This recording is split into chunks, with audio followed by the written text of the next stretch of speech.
Good morning, welcome to a Calvinian architecture. Today I'm reading from the 7th octave, the 4th chapter, and the city is Marozia. I'm reading verse 2 and 3. Verse 2 is of a journey, verse 3 is of a home. Verse 2. I began to play competitive squash in the mid-1970s. What intrigued me most of all was how on winter evenings men and women of all shapes and sizes, young and old, would turn up at squash centres throughout Melbourne's northern suburbs carrying an assortment of party pies, sausage rolls, biscuits, beer and soft drinks, and arrays of sandwiches either made by them in the brief time they had at home after work, or by their children, husbands, or their wives. All these were to be enjoyed in the supper that followed the evening's competition.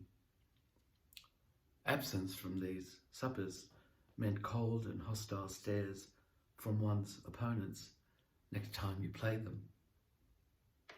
In those little supper rooms accommodated in irregular nooks and crannies situated behind and over the various courts, only made possible by the anarchic nature of squash court architecture, eating and drinking would go on without a word being spoken about the evening's games.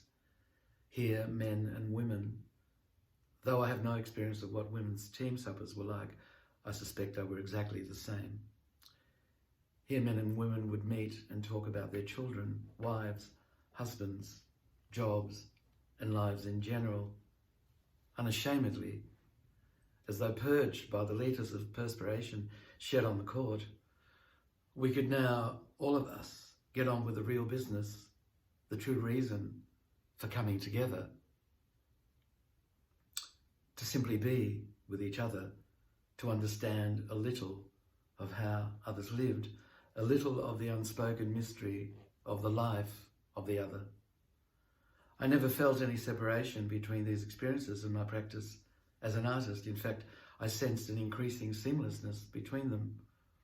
I began to look forward to those late suppers, to meeting men whose lives were so different from mine, men who worked long and hard and still found energy enough to be curious enough, energy for a dignifying of mostly unspectacular lives. Increasingly, I began to wonder if the squash court didn't function as a kind of alchemical crucible of the psyche, in which the ritual of the game belied a deeper transformation of the normal into the extraordinary.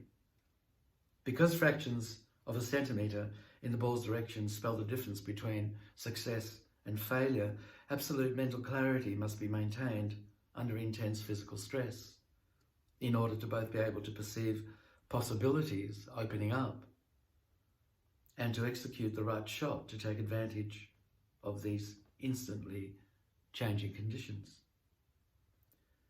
In order to maintain the composure necessary to remain competitive, I remember having to draw more deeply from physical and mental reserves than I'd had to for any other experience.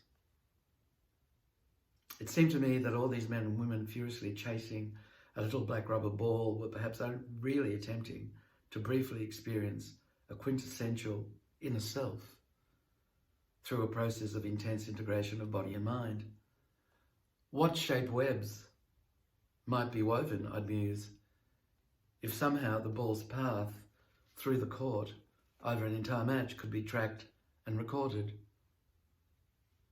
And would these webs differ in shape according to a player's response to changing conditions, opponent and spectators? I considered whether there might be an essence, numerical or otherwise, that could adequately express the inner structure of the game, its dynamic, transformative power, its crucible-like quality.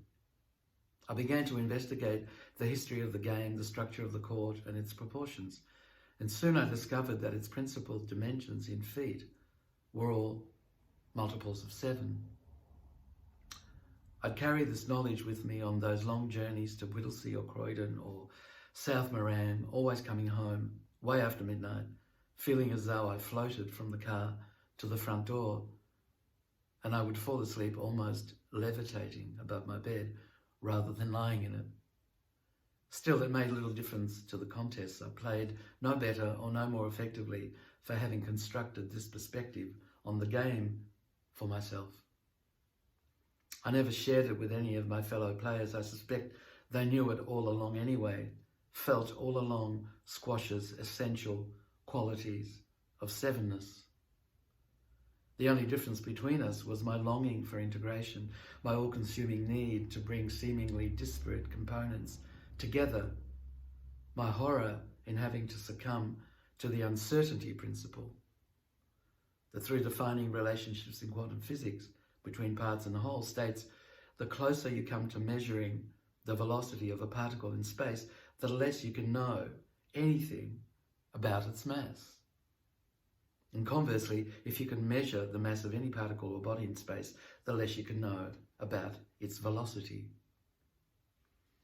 I refuse to give myself up to the inexorability of that universal law, but not my friends. They sat back, happy and safe, in the knowledge that velocity or mass or whatever, something was measurable, like the game's quarter rules, and that was enough. I desperately needed to find the nexus between them, and in so doing, I lost sight of the A-grade squash championship one year, because when one fatal wintry evening I needed only 3 points to wrap it up. 3 little points. All I could see was my opponent's web of shots, moving like a dark veil over the front wall, horribly obfuscating the little black ball that had suddenly, mysteriously disappeared, transmuted into pure sevenness inside the now silent crucible of court number 7.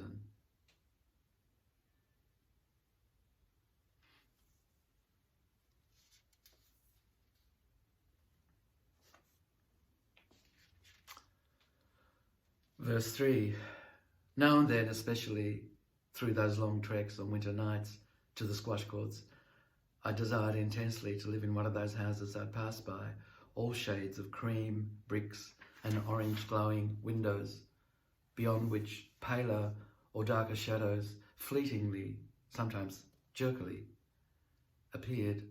I'd wait at some traffic light or other and glance sideways at the picture postcard idea of coziness, security, and knowing only too well how illusory all that is, I'd let myself slip into it and dream of thick pile, carpet, wood paneling, huge purring refrigerators, deeply upholstered leather lounges, armchairs, sofas, divans, temperature control panels, spotless bathrooms.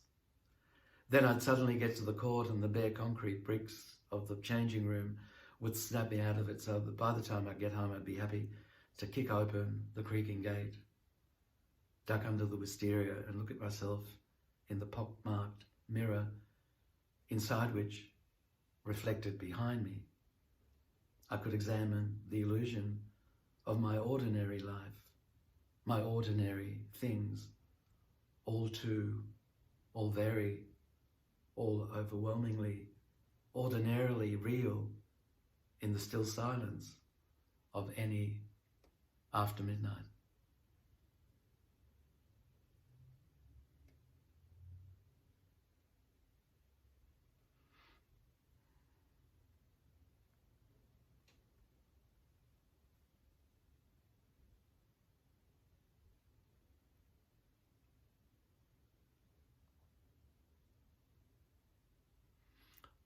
I don't do that as much now, but I'm still tempted by the